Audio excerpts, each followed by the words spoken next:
We are starting supper bright and early this morning by getting a batch of sourdough bread going.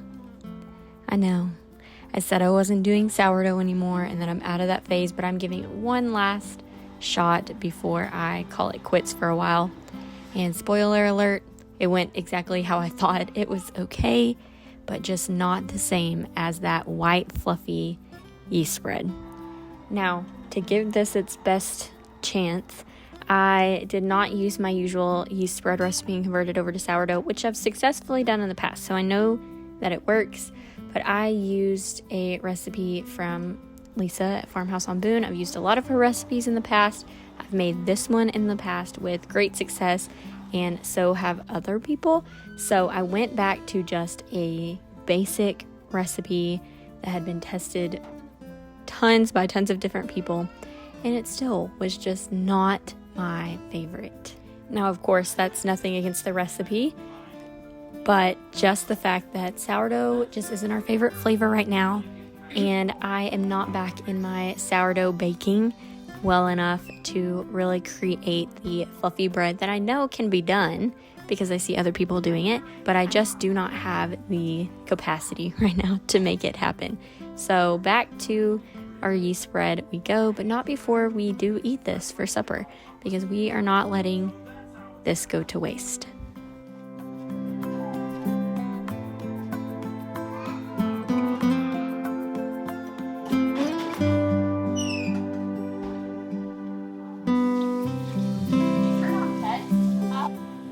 I put my apron on and I am moving on to some breakfast now that we are ready to go. First up, I am making a pumpkin pie spice. Now, normally I don't keep something like this on hand. I will just keep the basic spices on hand separate. That way I can use them for multiple things. And then I just make it according to the recipes that I already have and love. But for something as simple as a smoothie, I wanted to go ahead and make some of this up and have it ready to go. I am going to make a pumpkin pie smoothie or a pumpkin spice smoothie this morning. So I am making this up first so that I can just toss in a little bit into the smoothie and have that nice, cozy, spiced flavor.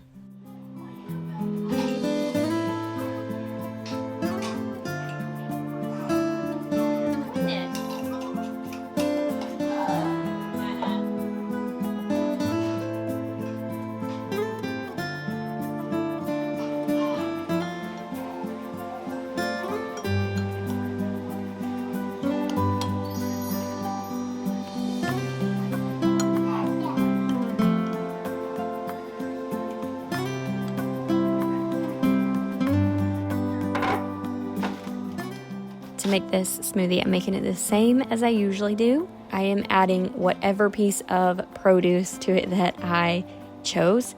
Sometimes that's berries, but today that is pumpkin. I am also using maple syrup instead of a banana. Once again, now I am back in the habit of buying bananas and keeping them in the freezer, but sometimes I buy bananas and the kids get to them before they can get in the freezer or even in a smoothie. And then I will just add buttermilk or kefir or yogurt or whatever I have at that moment and toss that in. And I don't measure anything. I don't have any measurements for you on this, but it is just a mixture of whatever fermented dairy product I have. This one had pumpkin in it, maple syrup, and then in mine I add protein powder. Now, I got one sip out of this before Aladon came and took it from me and drank it. So I should have made more. I know better.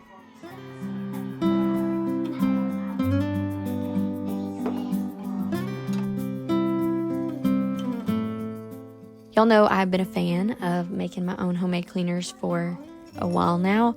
I've made orange cinnamon, I've made lemon, I've made rose scented, plain cinnamon, and so today I am taking some pine needles that I found outside and throwing those in. I saw on a Facebook group that you can do this, and I don't know that it's going to do much. I don't know that it'll bring out much scent, but we'll see how it does.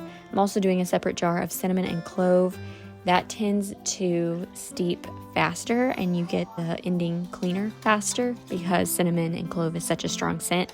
And so I steep that just to add a little bit of fragrance to my spray, and I let that sit for a while. Now we are moving on to a sewing project. I am working on going through my house and decluttering everything. I do this all the time, but it seems like it's never enough and we always have a lot. With having a sewing shop, I have bukus of fabric piled up, and so I want to work my way through either sewing it or giving it to someone else who would appreciate it and actually use it, because I have a whole hutch that is full of fabric that needs used and I do not have the space to store it anymore. We are about to explode out of this house, and so I'm having to keep minimal items on hand. So this is a fabric we've sewn from in the shop quite a bit, and I am going to finish off the last of it with an apron or two. I'm starting with an adult apron. I have no idea if I'm going to pop this up in the shop and sell this one, or if I might just have to keep it. I'm a sucker for yellow, and I'm a sucker for a good ruffle. So all I'm doing is taking about the size, since this was already fabric we had used. I'm not being super particular about using our standard pattern that we use, so I am just folding it over and cutting the side to where it would sit right, and maybe adding an inch on each side for a seam allowance, and then cutting 3 strips for the tie for around the waist. I'm cutting 2 longer ones that are honestly just the width of the fabric, as long as I could get them, and then a center one that's about half, and that is just so that the seams of connecting the 3 pieces together will sit alongside where the apron is. Now, this fabric was long enough that I could just fold it over up to that ruffle hem and have it be the right length and have it be the double-sided.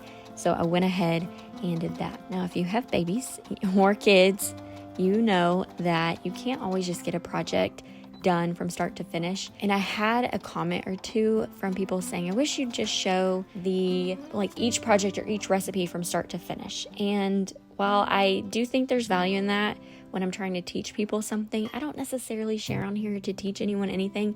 I'm just a mom who is trying to figure all of this out. I'm just someone who enjoys sewing and has several hobbies, including sewing and cooking and all that, that's just trying to figure my way. I don't necessarily have anything to teach anybody, and I'm not necessarily trying to. It's just when something works for me, I like to share about it, and even when it doesn't.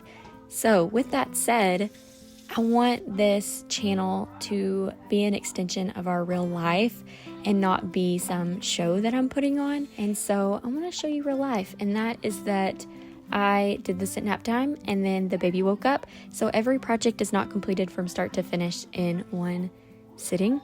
Sometimes that looks like getting an apron sewn halfway, or even just one step of sewing something and then folding it, putting it up on the machine, and waiting until the next free moment. That is the way that I get anything done, is taking little pockets of time and fitting in things when I can.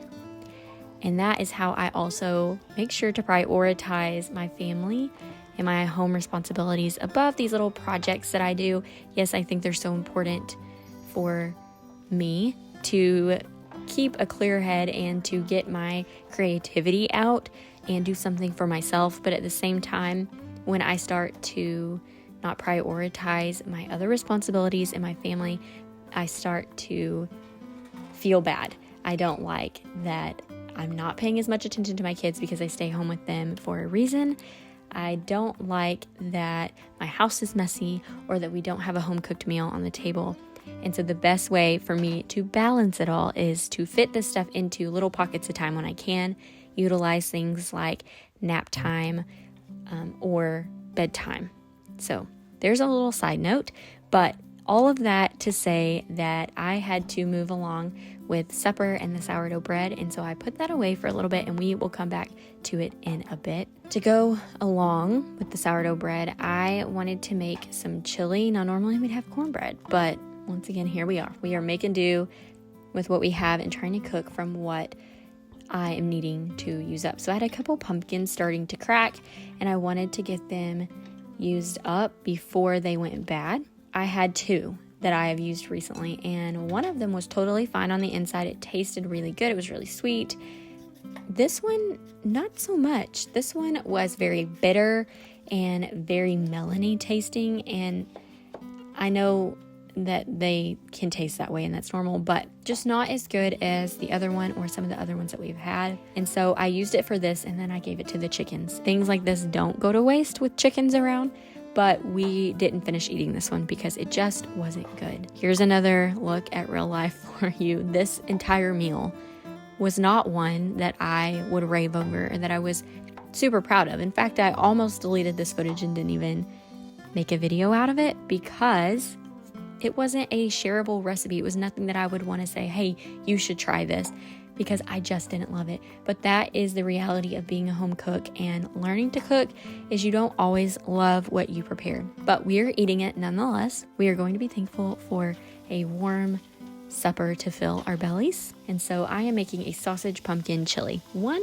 reason I didn't like this as much was the sausage. I'm not a big sausage fan unless it is cooked for breakfast and it gets really crispy on the outside. Otherwise, I'm just not a fan. Having it in something like this is not something that I love, and I knew that going into it, but this is what we needed to use up. And so I did it, and my husband liked it. So it wasn't a total flop. It just was not my preferred type of meal. So in my pot, I'm getting my sausage cooking, and I pull out my sourdough bread. You can see it is flat as a pancake. I thought for sure this was going to be a terrible loaf, which I still have things that I can use a loaf like that for. But I thought for sure this is going to be so flat. It's going to be a pancake loaf. I went ahead and cooked it anyway. We are not going to just throw this out and put it in the oven.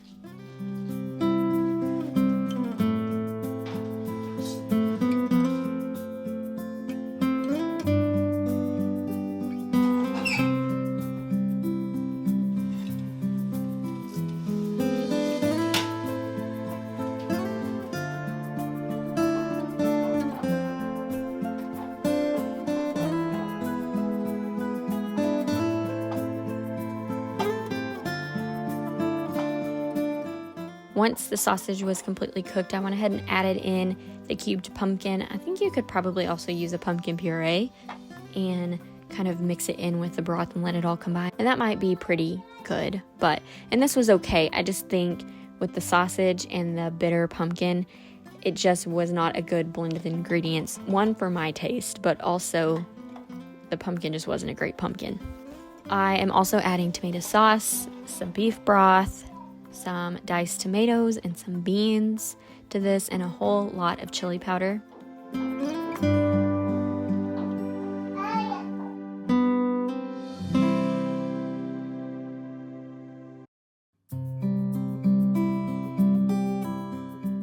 Now you can see that my sourdough bread did puff up a little bit. It wasn't a great rise, but it was not a pancake loaf, so I was pretty happy with that.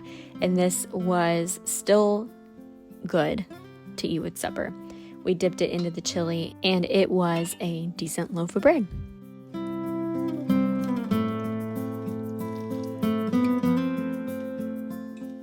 Like I told you, I'm getting back into this apron by candlelight, I might add, because the days are so short and the sun is setting so much faster.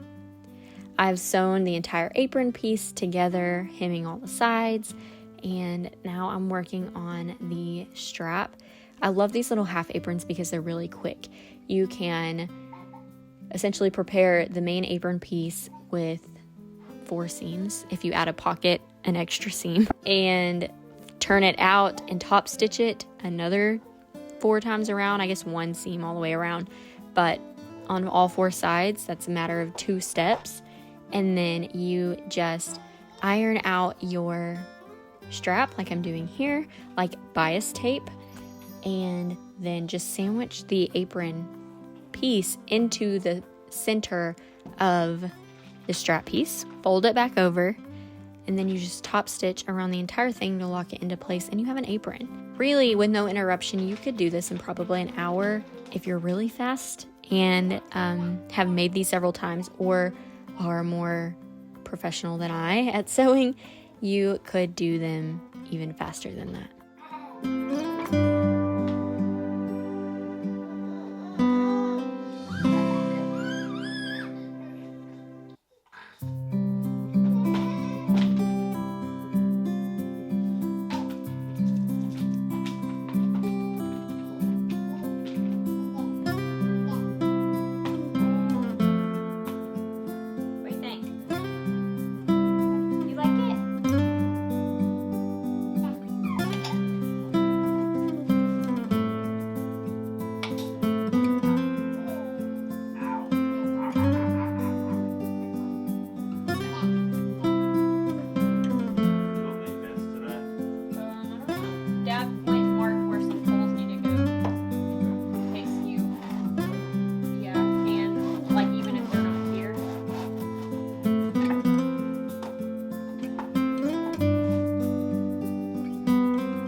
My little walker here has got some new house shoes. He's having to wear socks around the house because it's much cooler out lately, and he is just sliding all over the place. So I saw these little cow house shoes at the store, and so I had to pick those up.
This isn't something that I have shared on here, mostly because it's new, but also because I try not to push too many things. I just want to share life, but this is a big part of my life right now, something that my mom and I are working so hard on and trying to write as fast as we can, and it is a Bible commentary blog. So one of my responsibilities in this joint venture is to take the photos. I am making up a cup of coffee because who doesn't want to sit and read their Bible with a cup of coffee, and placing that out on the table, mostly for a prop, but also I am not going to waste a cup of coffee. You know I'm going to drink this.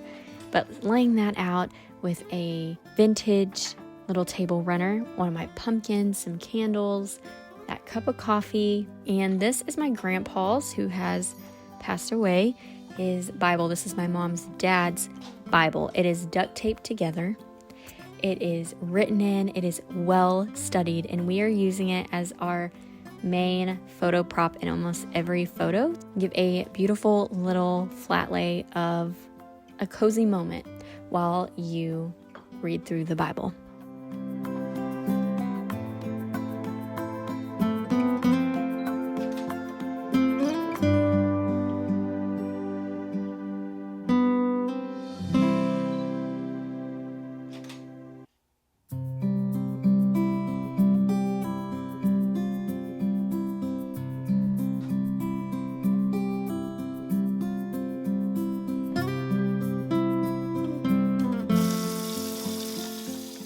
Now for another fun, special project. My dad was outside today in our barn behind our house, and we will soon be working to convert that to a milking barn, but there's a lot of storage out there, and so we found his old Boy Scout uniform from when he was a little boy out there, and I wanted to get it washed up. It is too old, and I'm afraid to wash it in my washing machine. But of course it's been in storage, so I wanted to get it clean. So I am just hand washing this in my sink. I filled the sink up, would swish it around in there with some laundry soap and some dish soap, and then drain the water, do it again, just to get this nice and clean. And eventually, I haven't done it yet, but eventually I will hang this up in Jack's room with his other decorations on his side of the room. And it is so sweet to look at. We even have the little pins or buckles that would go on like a leather strap or a belt for all of his badges that he had. I have been making my own lotion for quite a while, and I haven't used it or made it in a while. I ran out and I haven't been using it because I haven't made more, and I started just picking up whatever at the store, and I'm having all kinds of skin issues from it. So I'm getting back into making my tallow lotion again. It has honey, it has tallow, it has vitamin E oil, all kinds of good stuff. I also like to put something in it, a powder in it for zinc oxide, non-nano zinc oxide, for a little bit of a sunscreen effect, and just get this back in my bathroom so that I can be moisturizing with this, especially with the cold weather when we have it in the mornings or late at night, and also here in the next few months.